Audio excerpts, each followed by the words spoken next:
संतानों के भविष्य को सुख से भरने का प्रयत्न करना, यही हर माता पिता का प्रथम कर्तव्य होता है, जिन्हें आप इस संसार में लाए और जिनके कर्मों से ये जगत आपका भी परिचय पाएगा भविष्य में। उनके भविष्य के सुख की योजना करने से अधिक महत्व और हो भी क्या सकता है। किंतु सुख और सुरक्षा, क्या ये मनुष्य के कर्मों से प्राप्त नहीं होते?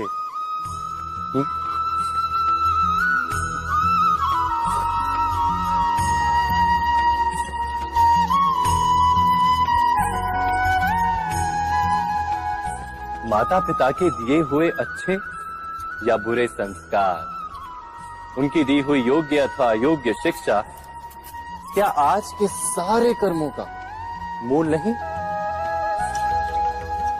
संस्कार और शिक्षा से बनता है मनुष्य का चरित्र, अर्थात माता पिता अपनी संतानों का जैसा चरित्र बनाते हैं, वैसा ही बनता है उनका भविष्य। किंतु फिर भी अधिकतर माता पिता अपनी संतानों का भविष्य सुरक्षित करने की चिंता में उनका चरित्र निर्माण का कार्य भूल ही जाते हैं।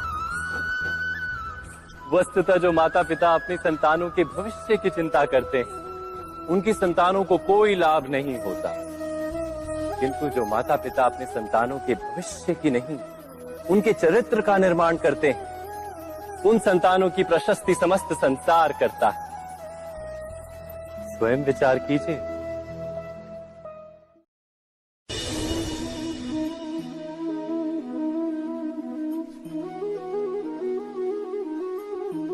एक ही गुरु के पास शिक्षा प्राप्त करने वाले सारे शिष्य एक समान विद्या प्राप्त नहीं कर पाते। सारे शिष्य गुरु की बातें सुनते हुए अवश्य दिखाई देते हैं, उनकी पूजा करते हुए दिखाई देते हैं, किंतु एक समान विद्या प्राप्त नहीं कर पाते। क्या कभी विचार किया है ऐसा क्यों होता है? तथ्य तो यह है कि विद्या प्राप्त ना कर पाने वाले शिष्य समर्पण का दिखावा तो करते हैं, किंतु समर्पण का वास्तविक अर्थ नहीं समझ पाते।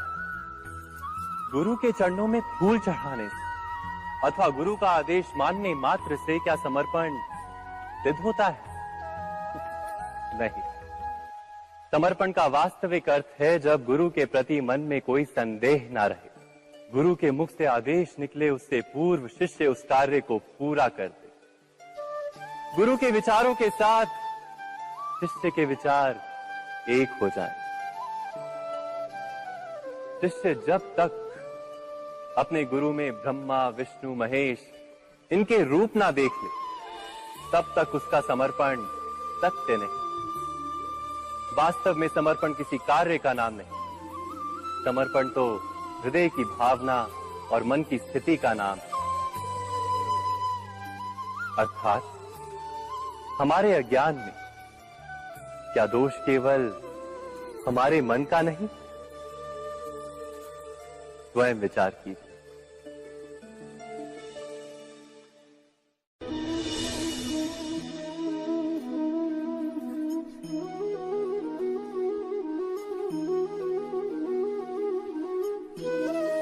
ज्ञान प्राप्ति सदा ही समर्पण से होती है, ये हम सब जानते हैं। किंतु समर्पण का वास्तविक महत्व क्या है? क्या हमने कभी विचार किया? मनुष्य का मन सदा ही ज्ञान प्राप्ति में विभिन्न बाधाओं को उत्पन्न करता है।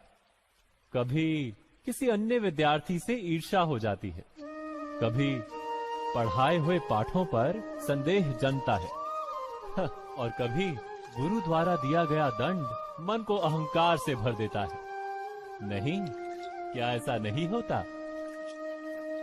न जाने कैसे कैसे विचार मन को भटकाते हैं और मन की इसी अयोग्य स्थिति के कारण हम ज्ञान प्राप्त नहीं कर पाते।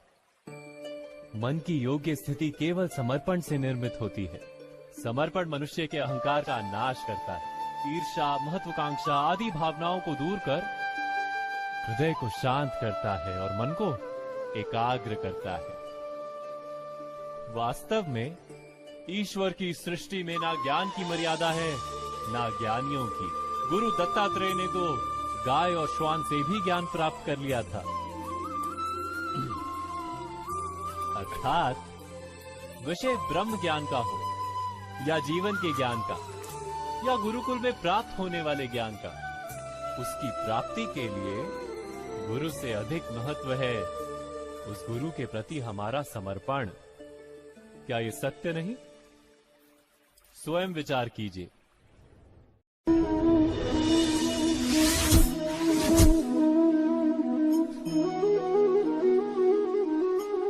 श्रेष्ठता का क्या अर्थ है?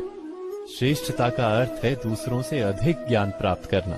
अर्थात मूल्य इस बात का नहीं कि स्वयं कितना ज्ञान प्राप्त किया, मूल्य इस बात का है कि प्राप्त किया हुआ ज्ञान अन्य लोगों से कितना अधिक है। अर्थात श्रेष्ठता की इच्छा ज्ञान प्राप्ति को भी एक स्पर्धा बना देती है। और स्पर्धा में विजय अंतिम कब होती है?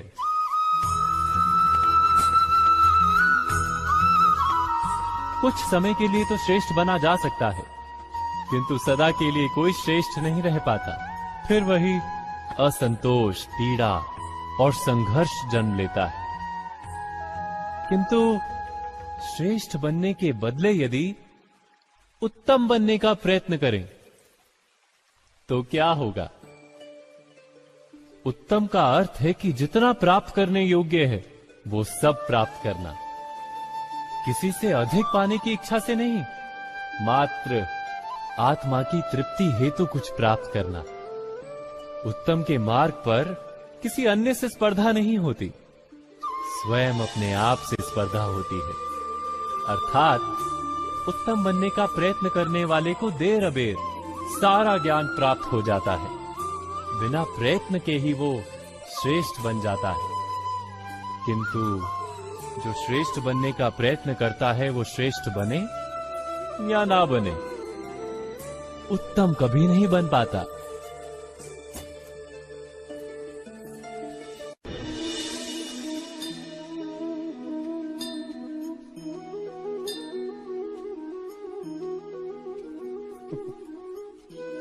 जब जब मनुष्य के सामने कोई विकट स्थिति आती है तो मनुष्य ईश्वर से प्रार्थना करता है, ईश्वर के समक्ष याचना करता है कि वो स्थिति से उभरे।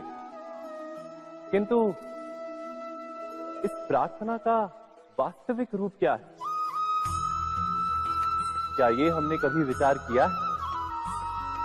प्रार्थना का अर्थ है अपनी सारी आशंकाएं, सारी चिंताएं, सारे संकल्प विकल्प, अपनी सारी योजनाएं ईश्वर के चरणों पर रख देना। अर्थात अपने कर्म का फल क्या होगा इसकी चिंता ना करके धर्म के अनुरूप कर्म करना, ईश्वर की योजना को अपनी नियति मानना, यही प्रार्थना है ना।